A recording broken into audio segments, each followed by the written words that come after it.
Hello বন্ধুরা, শুভ সকাল। আমার রান্না আমার আনন্দতে আজকের রেসিপি বাঁধাকপির ধোকা। বাঁধাকপির ধোকা তৈরি করার জন্য আমি আধখানা বাঁধাকপি কুচি কুচি করে কেটে ফুটন্ত গরম জলের মধ্যে নুন দিয়ে ঢাকা দিয়ে রেখেছি। এরপর ওখান থেকে জল থেকে ছেঁকে নিয়ে একটু ধনে পাতা, কাঁচা লঙ্কা, চালের গুঁড়ো দিয়ে ওটাকে পেস্ট করে নিয়ে একটা প্যানে ঘি ব্রাশ করে ওটাকে জলের মধ্যে ভাপিয়ে নিয়েছি 15 মিনিট মতন। এবারে ওটাকে বরফি আকারে কেটে নিয়ে সাদা তেলে এপাশ ওপাশ করে ভেজে নিয়েছি।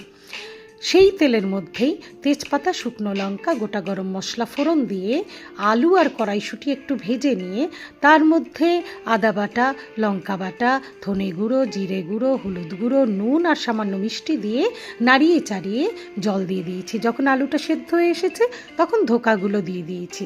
নামানোর আগে ঘি গরম মশলা মাস্ট। এই রান্নাটা তোমরা অবশ্যই খাবে এবং আমার চ্যানেলটি ভালো লাগলে সাবস্ক্রাইব করে দেবে আর কমেন্ট করতে ভুলো না।